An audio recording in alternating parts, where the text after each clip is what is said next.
ఈరోజు మనం ధ్యానించే అంశం God desires holiness in us. దేవుడు మనలో పరిశుద్ధతని ఆశిస్తున్నారు.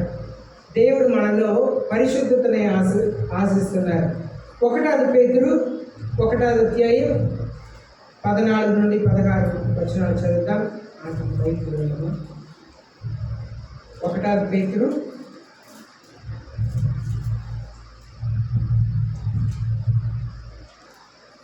1వ అధ్యాయం 14 నుండి 16 వచనాలు. 14, 15, 16 వచనాలు చదువుతాం.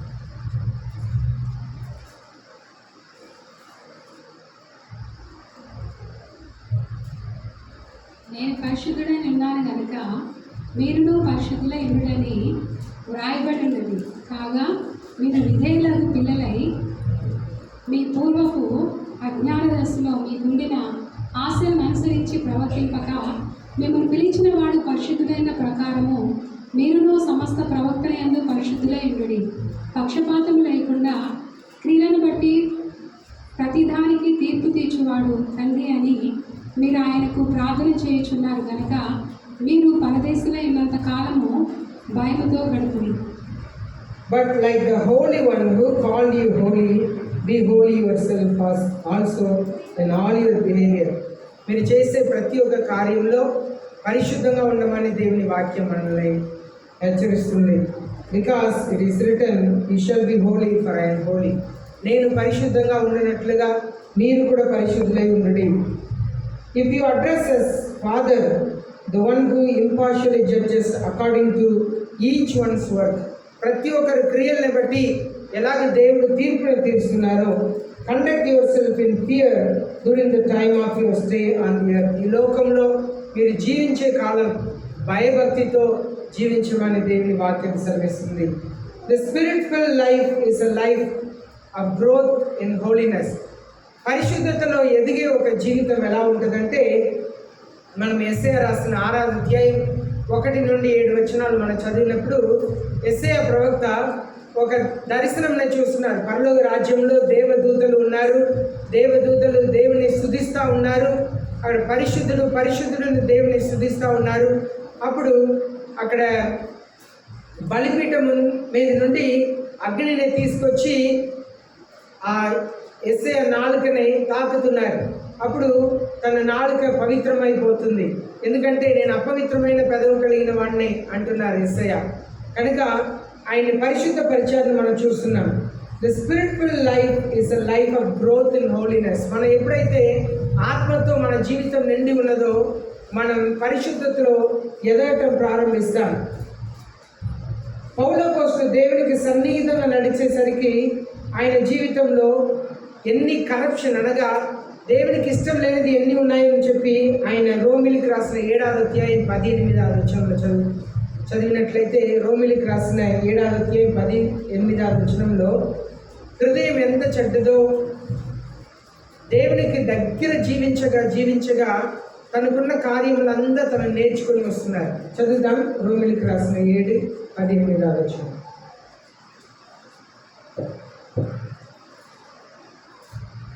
అనగా నా శరీరమందు మంచిది ఏది నివసింపదని నేను ఎరుగుదును. నేనేనివి చేయవలనని కోరిక నాకు కలుగుచున్నది, కానీ దానిని చేయుట నాకు కలుగటలేదు. నేను చేయగోరు మేలు చేయక చేయగోరని కీడు చేయుచున్నాను. నేను కోరని దాన్ని చేసి ఎడల దానిని చేయనది నా యందు నివసించు పాపమే కానీ ఇకను నేను కాదు. ఇక్కడ పౌలు అపోస్తలుడు చెప్తున్నారు, నేను ఏదైతే చేయాలని అనుకుంటున్నానో అది చేయలేకపోతున్నాను, ఏది చేయకూడదని అనుకుంటున్నానో అది చేస్తున్నాను. ఇక్కడ పౌలు అపోస్తలుడు దేవునికి సన్నిహితంగా నడిచేసరికి తను నిజమైన శరీరం, హృదయం ఎలాంటిది, జీవితం ఎలాంటిది, శరీరం ఎలాంటిది తను నేర్చుకుంటున్నారు.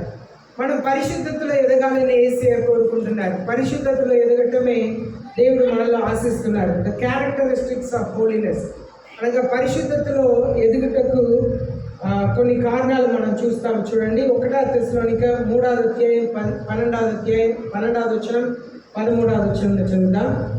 ఒకటో తెస్సలోనికీ పత్రిక 3వ అధ్యాయం 12-13 వచనాలు చదువుతాం. మరియు మన ప్రభు అయిన యేసు తన పరిశుద్ధులందరితో వచ్చినప్పుడు మన తండ్రి అయిన దేవుని ఎదుట నీ హృదయములను పరిశుద్ధత విషయమై అనిత్యమైనవిగా ఆయన స్థిరపరచుటకై మేము మీ ఎడల ఎలాగూ ప్రేమలో అభివృద్ధి పొంది వర్ధిల్లుచున్నామో అలాగే మీరును ఒకరినొకడు మనుషులందరి ఎడలను ప్రేమలో అభివృద్ధి పొంది వర్ధిల్లునట్లు ప్రభు దయచేయునుగాక.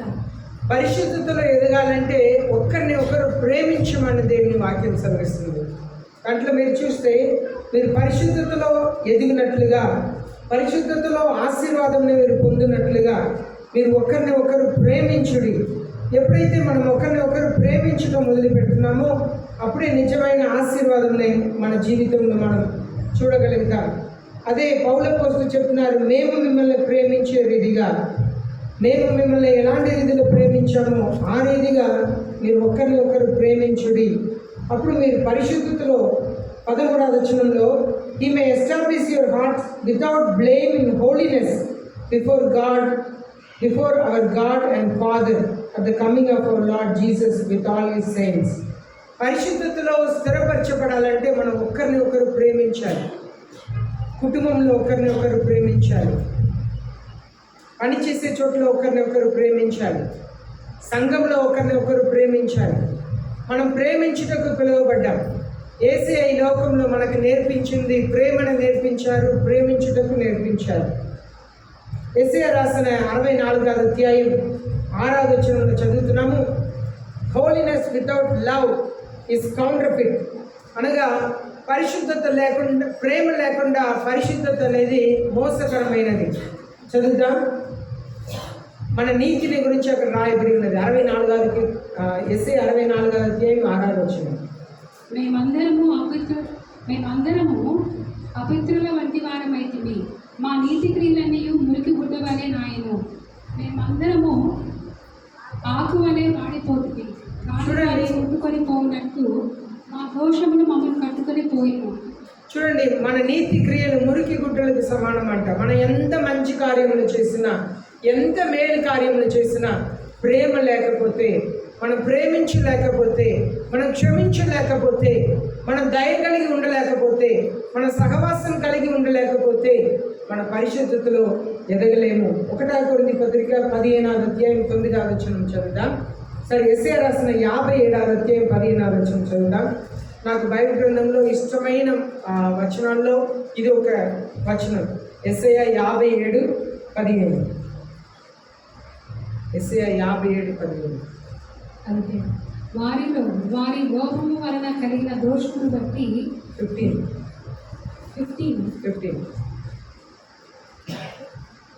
మహాగణుడును మహోన్నతుడును పరిశుద్ధుడును నిత్య నివాసైన వాడు ఇలాగ సెలవిచ్చుచున్నాడు, నేను మహోన్నతమైన పరిశుద్ధ స్థలంలో నివసించువాడను, అయినను వినయమగల వారి ప్రాణమును ఉజ్జీవింపజేయుటకు, నలిగిన వారి ప్రాణమును ఉజ్జీవింపజేయుటకును, వినయము గల వారి యొద్దను ధీర మనసు గల వారి యొద్దను నివసించుచున్నాను. దేవుడు చెప్తున్నారు, నేను అత్యున్నత సింహాసనంలో ఆసీనుడిగా ఉన్న దేవుడిని, నేను పరిశుద్ధుడిని, కానీ విరిగిన నలిగిన హృదయం కలిగిన వారికి, నేను విరిగిన నలిగిన హృదయం కలిగిన వారి మధ్యలో నేను నివసిస్తాను. వినయము గల వారి యొద్దను దీన మనసు గల వారి యొద్దను నివసించుచున్నాను. పరిశుద్ధమైన దేవుడు అంట, కానీ ఎవరు మనసు విరిగి నలిగి ఉన్నదో వారిలో నివసించుటకు ఆశ కలిగిన దేవుడు అంట. పరిశుద్ధమైన దేవుడు, అతి ఉన్నత సింహాసనంలో ఆసీనుడైన దేవుడు, కానీ ఎవరు మనసు విరిగిపోయి ఉన్నదో, నలిగిపోయి ఉన్నదో వారిలో నివసించుటకు ఆశపడుతున్నారు. కనుక మనం పరిశుద్ధంగా ఉండాలంటే మన మనసు విరిగి నలిగి ఉండాలి. మనం మనసు ఇతరుల్ని ప్రేమించాలి, ఇతరుల్ని క్షమించాలి. అలాగే ప్రేమ లేకుండా మనం పరిశుద్ధతలో ఎదగలేము. ప్రేమ లేకుండా మన నీతి క్రియలు మురికి గుడ్డలకు సమానం. విరిగి నలిగిన హృదయం కలిగి ఉంటే పరిశుద్ధముల దేవుడు మన మధ్యలో నివాసం చేస్తారు. మనం 1 కొరింథీ పత్రిక 15వ అధ్యాయం 9వ వచనం చదివినట్లయితే పౌలు అపోస్తలుడు తన పరిచర్య జీవితంలో ఇలాగ సెలవిస్తున్నారు, I'm the least of the apostles, నేను అపోస్తలుల అందరిలో చిన్నవాడిని. 1 కొరింథీ పత్రిక 15వ అధ్యాయం 7వ వచనం. ఏలైనగా నేను అపోస్తులందరిలో తక్కువ వాడను, దేవుని సంఘమును హింసించినందున అపోస్తులు అనబట్టకు యోగ్యులను కాను. అయినను నేను ఏమై ఉన్నానో అది దేవుని కృప వల్లనే అయి ఉన్నాను. చూడండి, పౌలు అపోస్తలుడు చెప్తున్నారు, నేను అపోస్తలులందరిలో నేను చిన్నవాడిగా ఉన్నాను. అపోస్తలులందరిలో నేను చిన్నవాడిగా ఉన్నాను. నేను ఎవరికంటే గొప్పవాడు కాదు. ఈనాడు మన ఆత్మీయ జీవితంలో ఎదుగుతా ఉన్నప్పుడు మనల్ని మనం గొప్పవారుగా ఎంచుటకు అవకాశం ఉండేది. పౌలు అపోస్తలుడు తన పరిచయ జీవితంలో మరలా ఎఫెసీయులకు రాసిన 3వ అధ్యాయం 8వ వచనంలో చెప్తున్నారు. ఎఫెసీయులకు రాసిన 3వ అధ్యాయం 8వ వచనం.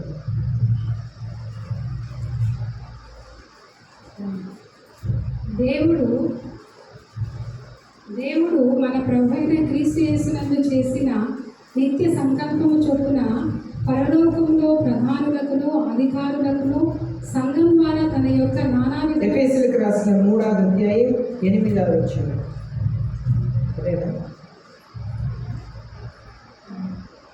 నానా విధములైన జ్ఞానం ఇప్పుడు తెలియవలని ఉద్దేశించి శోధింప శక్యము కానీ పౌలు అపోస్తలుడు చెప్తున్నారు ఇక్కడ, I'm less than the least of all the saints.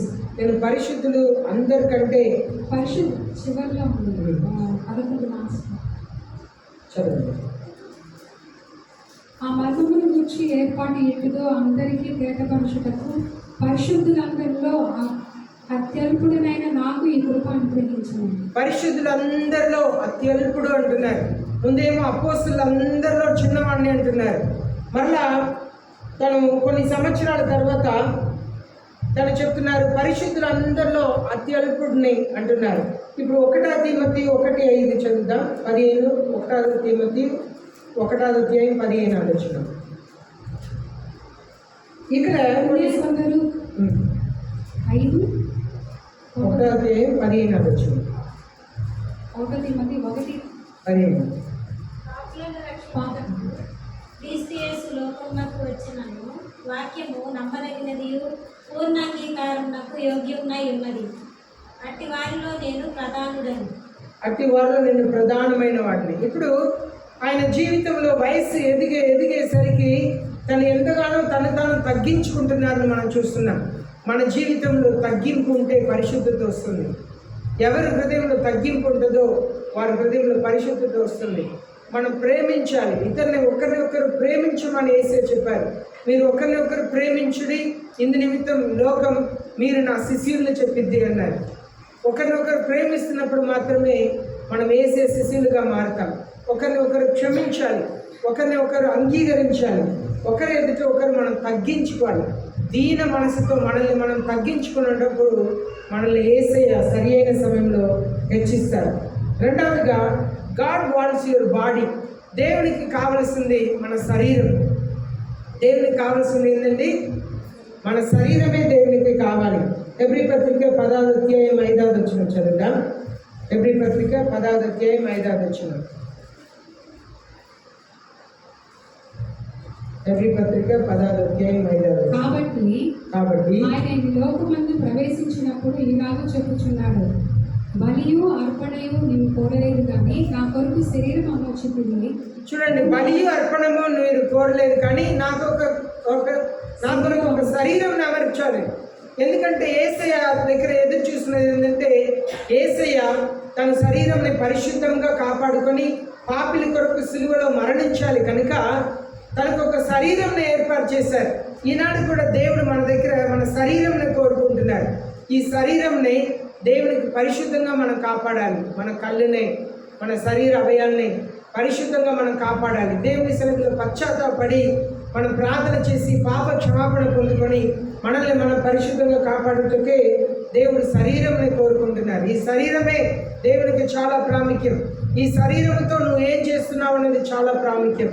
ఈ శరీరంని ఎలా వాడుకుంటున్నావు, ఈ శరీరంతో నువ్వు ఎక్కడ ప్రయాణం చేస్తున్నావు, ఈ శరీరంని నేను దేన్ని ఎవరిని మహిమపరచుటకు దేని కొరకు నువ్వు వాడుతున్నావు అనేది చాలా ప్రాముఖ్యం ఉన్నది దేవుని వాక్యంలో చదువుతున్నాను. అలాగే రోమిలికి రాసిన 12వ అధ్యాయం 1వ వచనంలో చదువుతున్నాము, మీ దేహమునే సజీవ యాగముగా దేవునికి సమర్పించుడి అంటున్నారు. కాబట్టి సహోదరులారా, పరిశుద్ధమును దేవునికి అనుకూలమైన సజీవ యాగంగా మీ శరీరములను ఆయనకు సమర్పించుడని దేవుని వాక్యమును బట్టి మిమ్మల్ని బతిమాలుకొనుచున్నాను. మీ దేహంని సజీవంగా సమర్పించండి. యేసయ్యకు కావాల్సింది ఈ దేహం. ఈ దేహంని పాడు చేసేవారిని దేవుడు పాడు చేస్తారంట. కనుక మనం అజ్ఞానంతో ఎన్నో పాపములు చేసి ఉండవచ్చు. అదే మనం 1 పేతురు 1:14 వచనంలో చదివాం. అజ్ఞానంతో మనం ఎన్నో పాపములు చేసి ఉండవచ్చు. ఆ పాపములన్నింటినీ కూడా వదిలిపెట్టి దేవుని సన్నిధిలో వచ్చి, దేవా నన్ను కనికరించండి ప్రభువా, నాకు కృప చూపించండి అని దేవుని సన్నిధిలో మనం ప్రార్థన చేయాలి. మన దగ్గర మన శరీరంని దేవుడు కోరుకుంటున్నారు. ఈ లోకంలో చూడండి, సినిమాలో చూడండి, శరీరంని ఎంత అభ్యంతరకరంగా వాళ్ళు కనపరుస్తున్నారు. ఈనాడు మానవులు చెడిపోవటానికి కారణం ఈ శరీరంని పాడు చేయటం, ఈ శరీరం చేత దేవుని మహిమపరచకుండా ఈ లోక సాతానుడిని మహిమపరచుటకు ప్రయత్నం చేయటమే. కనుక దేవుడు మన దగ్గర శరీరంని కోరుకుంటున్నారు. ఈ శరీరంని పరిశుద్ధంగా కాపాడాలి. చదువుతున్న చోటులో, పనిచేసే చోటులో, మన ఇంట్లో, మనం ఉండే చోటులో పరిశుద్ధంగా ఈ శరీరంని వాడుకోవాలి. దేవుడు వచ్చి నివసించే ఆలయం కనుక 1 కొరింథీ పత్రిక 6:19 వచనం చదువుదాం. 1 కొరింథీ పత్రిక 6:19. నీ దేహము దేవుని వల్ల మీకు అనుగ్రహింపబడి మీలో ఉన్న పరిశుద్ధాత్మకు ఆలయమైనదని మీరు ఎరుగరా? మీరు మీ సొత్తు కాదు, విలువ పెట్టి కొనబడిన వారు గనక మీ దేహముతో దేవుని మహిమపరచుడు. చూడండి, మన శరీరంని దేవుడు విలువ పెట్టి కొన్నారు. సిలువలో రక్తంని కార్చి మన శరీరంని కొన్నారు. మీ శరీరంని, నా శరీరంని యేసే కొన్నారు. కనుక ఈ శరీరంని జాగ్రత్తగా కాపాడుకోవాలి. ఈ శరీరంని మనం దేవుని సన్నిధిలో పరిశుద్ధంగా కాపాడుకున్నట్టుకు పరిశుద్ధ ఆత్మ సహాయం అడగాలి. 3వదిగా Holy Spirit helps us to be holy. పరిశుద్ధ ఆత్మ దేవుడు మనం పరిశుద్ధంగా ఉండటకు సహాయం చేస్తున్నారు. మనల్ని యేసయ్య కొన్నారు కనుక మనల్ని మనం పరిశుద్ధంగా కాపాడుకోవటం అనేది చాలా ప్రాముఖ్యం. యోహాను సువార్త 14:16 వచనంలో చదువుతున్నాము. యోహాను సువార్త 14:16 వచనంలో, I will ask the Father and he will give you another helper to be with you forever. నేను తండ్రిని వేడుకొందును, మీ వద్ద ఎల్లప్పుడూ ఉండటకై ఆయన వేరొక ఆదరణకర్తను అనగా సత్యస్వరూపిగా ఆత్మను మీకు అనుగ్రహించును. మనతో ఉండటకు పరిశుద్ధ ఆత్మ దేవుణ్ణి యేసయ్య అనుగ్రహించున్నారు. అక్కడ మనం చదివితే ఒక పదం ఉండిద్ది, మరి యొక్క అనే పదం ఉందా? మరి యొక్క ఆదరణకర్త. ఇంగ్లీష్లో హెల్పర్ను ఉంటుంది. హెల్పర్, మరి యొక్క అనగా యేసయ్య మనకు సహాయం చేస్తున్నారు. యేసయ్యతో పాటు పరిశుద్ధ ఆత్మదేవుడు కూడా సహాయం పడుతున్నారు. ఎందుకు? పరిశుద్ధంగా జీవించుటకు, మన శరీరంని పరిశుద్ధంగా ఇచ్చుటకు. ఈ కళ్ళుతో మనం దేవునికి అయిష్టమైన కార్యాన్ని చూస్తున్నాం, విభచారం నిండిన కార్యాన్ని చూస్తున్నాం, లైంగిక పాపం నిండిన కార్యాన్ని చూస్తున్నాం. ఈ కళ్ళుని అపవిత్రములకు, జాగ్రత్తములకు మనం అప్పగిస్తున్నాం. నేత్ర ఆశని మనం నెరవేరుస్తున్నాం. అలాగే దేవునికి విరోధమైన పాపంని చేస్తున్నాం. ఈ నోటితో మనం మాట్లాడకూడని దాన్ని మాట్లాడుతున్నాం, తాగకూడదాన్ని తాగుతున్నాం, మాట్లాడకూడని మాటల్ని మనం మాట్లాడుతున్నాం. ఇదంతా కూడా మన శరీరంని అపవిత్రపరుస్తుంది. యేసయ్య చెప్పారు, ఈ శరీరం నుండి బయట వచ్చేది అంతా కూడా శరీరంని అపవిత్రపరుస్తుంది అన్నారు. కనుక ఆ ఒక మాటని మనం చదువుతాం. మార్కు సువార్త 7వ అధ్యాయం, మార్కు సువార్త 7వ అధ్యాయం 21వ వచనం.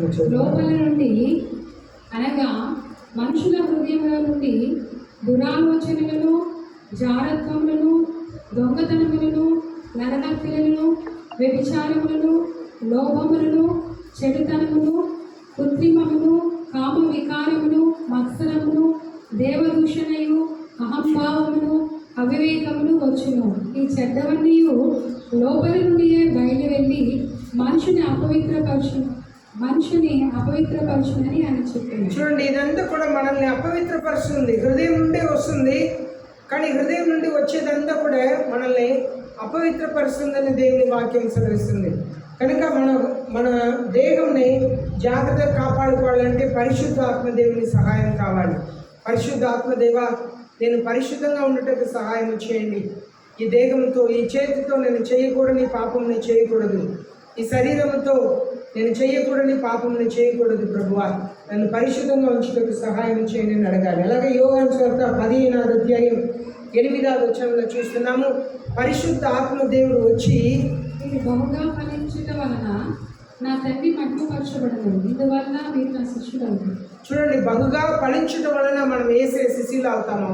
ఒకటి, ఈ లోకం ఏసే శిష్యులను మనల్ని ఎప్పుడు చెప్పిద్దంటే మనం ఒకరిని ఒకరు ప్రేమిస్తున్నప్పుడు.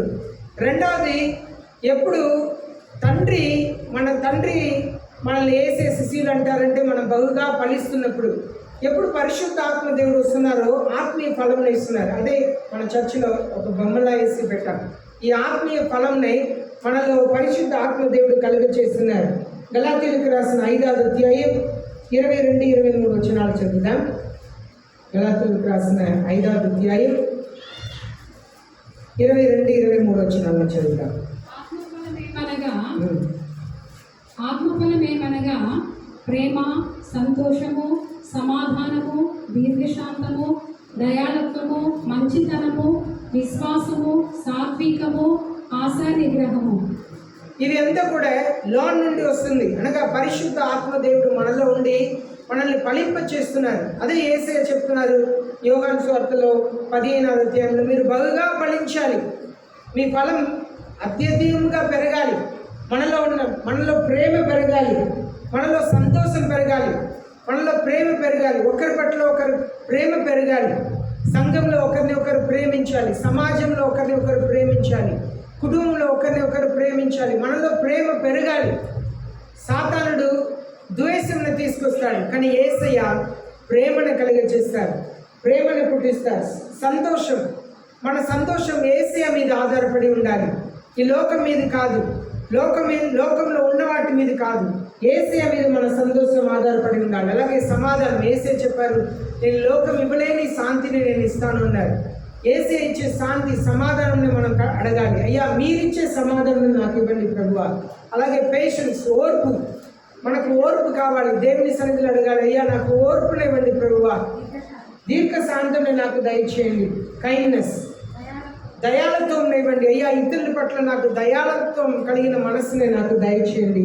గుడ్నెస్, మంచితనం, నాకు మంచితనం ఇవ్వండి, నన్ను చూసేవారు నాలో మంచితనంని చూడాలి, నన్ను చూసేవారు నాలో మంచితనంని చూడాలని మంచితనంని అడగాలి. అలాగే ఫెయిత్ఫుల్నెస్, నమ్మకత్వంని అడగాలి దేవుని దగ్గర, అయ్యా నాకు నమ్మకత్వం ఇవ్వండి, నేను నమ్మకమైన వ్యక్తిగా నేను ఉండాలి.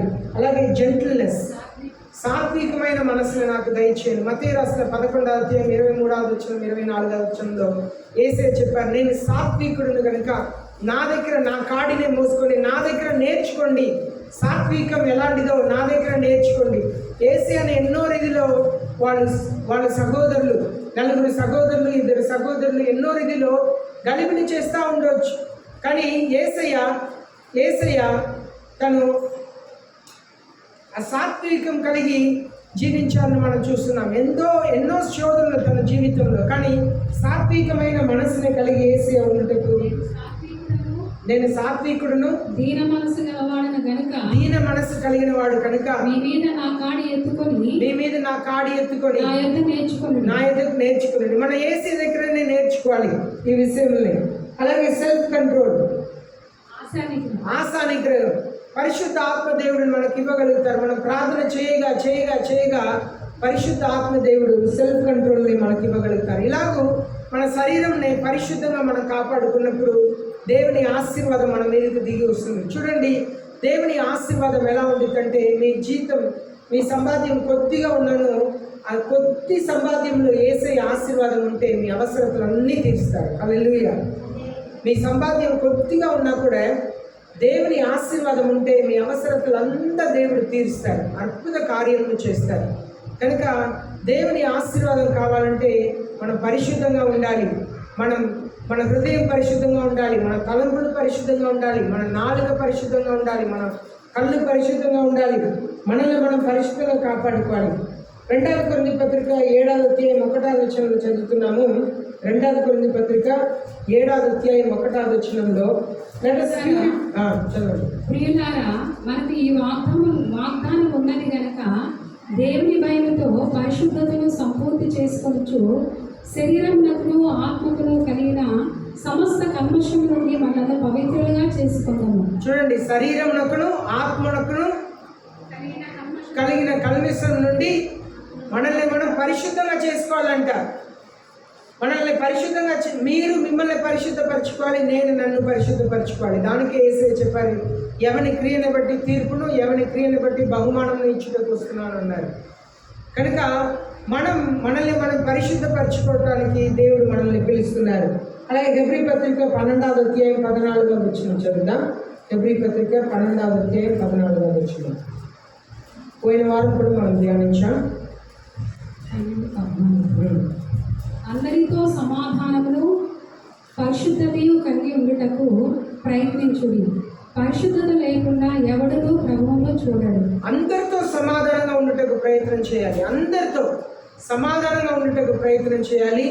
పరిశుద్ధత లేకుండా ఎవరు దేవుణ్ణి చూడలేరు. అందరితో సమాధానమును పరిశుద్ధతయు కలిగి ఉండుటకు ప్రయత్నించుడి. అందరితో సమాధానము, అందరితో పరిశుద్ధతయు కలిగి ఉండాలి. ఒకరితో ఒకరు కూడా పరిశుద్ధత కలిగి ఉండాలి. ఒకరిని ఒకరు మనం చూసినప్పుడు, మాట్లాడుతున్నప్పుడు పరిశుద్ధంగా మాట్లాడాలి, పరిశుద్ధంగా చూడాలి. ఒకరిని ఒకరు పరిశుద్ధంగా మనం ఎంచుకోవాలి. పరిశుద్ధమైన ప్రవర్తన కలిగి ఉండాలి. అలాగే సమాధానం కలిగి ఉండాలి. అందరితో సమాధానం కలిగి ఉండాలి. అందరితో పరిశుద్ధత కలిగి ఉండాలి. ఎవరికి విరోధంగా ఏది కూడా మనం కలిగి ఉండకూడదు అని దేవుని వాక్యం సెలవిస్తుంది. 2వ తిమోతి పత్రిక 1వ అధ్యాయం 9వ వచనం చూద్దాం. 2వ తిమోతి 1:9. మన క్రియలను బట్టి కాక తన స్వకీయ సంకల్పం బట్టి అనాది కాలంలోనే క్రీస్తు యేసునందు మనకు అనుగ్రహింపబడినది క్రీస్తు యేసు మన రక్షకుని ప్రత్యక్ష వలన బయలుపరచబడినదైన తన కృపను బట్టి మనల్ని రక్షించు పరిశుద్ధమైన పిలుపుతో ఆయన మనల్ని పిలిచాను. మనల్ని పరిశుద్ధమైన పిలుపుతో పిలిచారంట. యేసయ్య మిమ్మల్ని నన్ను పిలిచారు కనుకనే మనం ఇక్కడ వచ్చి కూర్చున్నాం. యేసయ్య మిమ్మల్ని నన్ను పిలిచారు కనుకనే ఇక్కడ వచ్చి కూర్చున్నాం. పరిశుద్ధమైన పిలుపుతో పిలిచారు. ఆయన పిలుపే పరిశుద్ధత. ఆయన పిలుపే పరిశుద్ధత. మనల్ని పరిశుద్ధంగా ఉండటకే పిలిచారు. చూడండి, Christians are different from the world by holiness. మన ఈ లోకంలో ఉన్న వారికి మనకు ఉన్న తేడా ఏంటంటే మనం పరిశుద్ధులు. లోకంలో ఉన్న వారికి ప్రేమ లేదా? లోకంలో ఉన్న వారికి ప్రేమ లేదా? ప్రేమ ఉంది. లోకంలో ఉన్నవారు క్షమించరా? క్షమిస్తారు, అన్నీ ఉంటుంది. కానీ లోకంలో ఉన్న వరకు క్రైస్తవులకు ఉన్న తేడా ఏంటంటే మనం పరిశుద్ధత కలిగి ఉన్నాం, వారికి పరిశుద్ధత లేదు. మన దేవుడు పరిశుద్ధమైన దేవుడు. మన దేవుడు హోలీ గాడ్, పరిశుద్ధమైన దేవుడు. కనుక మనల్ని పరిశుద్ధమైన పిలుపుతో పిలిచారు. మనకు లోకంలో ఉన్న వారికి ఉన్న తేడా ఒకటే, మనం పరిశుద్ధంగా జీవించడానికి పిలువబడ్డాం. వారికి పరిశుద్ధత లేదు, మనకు పరిశుద్ధత ఉంది. Let us try live a holy life with the help of the Holy Spirit. It is possible by the Holy Spirit. మనం ప్రయత్నం చేయాలి. పరిశుద్ధంగా జీవించుటకు ప్రయత్నం చేయాలి. పరిశుద్ధంగా జీవించుటకు పిలువబడ్డాం కనుక మనం పరిశుద్ధంగా జీవించుటకు పిలువబడ్డాం కనుక పరిశుద్ధ ఆత్మదేవుడు మనం పరిశుద్ధంగా జీవించుటకు సహాయం చేయటకు వచ్చారు కనుక మనం నిశ్చయంగా పరిశుద్ధంగా జీవించగలుగుతాం. మన వాక్యంలో చదివాం కదా, మీ పరలోకపు తండ్రి పరిశుద్ధుడు కనుక మీరు కూడా పరిశుద్ధుడై ఉండండి. యేసయ్య మన పరిశుద్ధతని పరలోకపు తండ్రి పరిశుద్ధతతో పోలిస్తున్నారు. ఒక ఆత్మీయమైన సేవకుడితో కాదు, ఆత్మీయమైన విశ్వాసితో కాదు, వారికున్న మనుషులు పరిశుద్ధతతో పోల్చట్లేదు, పరలోకపు తండ్రి పరిశుద్ధతతో పోలిస్తున్నారు. మనం పరిశుద్ధంగా జీవించుటకు పిలువబడ్డారు కనుక దేవుని కొరకు యవనస్తులు, చిన్నపిల్లలు అందరూ కూడా పరిశుద్ధంగా ఉండాలి. యవనస్తులు మీ మొదటి ప్రేమని దేవునికి ఇవ్వాలి. మీ మొదటి ప్రేమ దేవునికి ఇవ్వాలి. ప్రతిదినం కూడా లేచిన వెంటనే యేసయ్యకు కృతజ్ఞత చెప్పాలి. మీ కుటుంబస్తులను బట్టి దేవునికి వందనాలు చెప్పాలి. లేచిన వెంటనే మీ కుటుంబంలో మీ భర్తను బట్టి దేవునికి వందనాలు చెప్పాలి. నా భర్తని బట్టి మీకు వందనాలు యేసయ్యా, నా భర్తని బట్టి మీకు కృతజ్ఞతలు తెలియపరుస్తున్నానని చెప్పాలి. అలాగే భర్తలు కూడా లేచిన వెంటనే నా భార్యను బట్టి మీకు కృతజ్ఞతలు ప్రభువా, నా భార్యను బట్టి మీకు వందనాలు తెలియపరుస్తున్నాను, నా భార్యను బట్టి మీకు వందనాలు తెలియపరుస్తున్నాను. అలాగే పిల్లల్ని బట్టి నేను వందనాలు తెలియపరుస్తున్నాను. నాకు పిల్లల్ని ఇచ్చారు, మీకు వందనాలు యేసయ్యా. ఈ దినం ఈ శరీరంని మీ కొరకు నేను వాడుకోవటానికి సహాయం చేయండి. ఈ శరీరంని నేను పరిశుద్ధంగా కాపాడుకోవాలి, మీకు పరిశుద్ధమైన ఆలయముగా నేను కాపాడుకోవాలి. పరిశుద్ధ ఆత్మ దేవుడు మనలో నివసించుటకు ఆశపడుతున్నారు. పరిశుద్ధ ఆత్మ దేవుడు మనలో నివసించుటకు ఆశపడుతున్నారు కనుక పరిశుద్ధ ఆత్మకు ఆలయమై మనం పరిశుద్ధంగా ఉన్నప్పుడు యేసయ్య మనల్ని ఇష్టపడతారు, మనల్ని ఆశీర్వదిస్తారు, మన కుటుంబాన్ని ఆశీర్వదిస్తారు. అటు కృపనే పరిశుద్ధ ఆత్మ దేవుడు మనందరికీ అనుగ్రహించుగాక. ఆమేన్.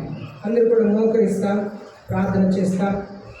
ఎవరెవరు బలలో పాల్గొనేందుకు సిద్ధంగా ఉన్నారో వాళ్ళందరూ కూడా మోకరించి, యేసయ్య నన్ను మీ రక్తం చేత కడగండి ప్రభువా అని చెప్పి ప్రార్థన చేస్తాం. నన్ను పరిశుద్ధంగా ఉంచండి ప్రభువా, నన్ను పరిశుద్ధంగా మార్చండి. యేసయ్య అందరిని ప్రేమిస్తున్నారు. ఈ రోజుతో మీరు పుట్టినప్పటి నుండి ఈ సమయంతో మీ పాపములు అంతా క్షమించబడాలి.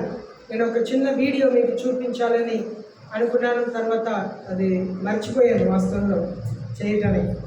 యేసయ్య రక్తం మీ పాపములంతా రాయబడిన పుస్తకం మీద ఒక చుక్క పడినా కూడా మీ పాపములంతా క్షమించబడుతుంది. మీరు పుట్టినప్పటి నుండి ఇప్పటి వరకు మీరు చేసిన పాపములన్నీ క్షమించుటకు యేసయ్యకు సాధ్యం. యేసయ్య క్షమించుటకు ఇష్టపడుతున్నారు. మీరు అడిగితే, అయ్యా నా పాపములను క్షమించండి ప్రభువా, నన్ను పరిశుద్ధపరచండి, నాకు సహాయం చేయండి మీరు యేసయ్యని అడిగినట్లయితే మీ పాపములన్నీ కూడా యేసయ్య క్షమిస్తారు. ఎవరికి వారు ప్రార్థన చేస్తాం, ఎవరికి వారు ప్రార్థన చేస్తాం.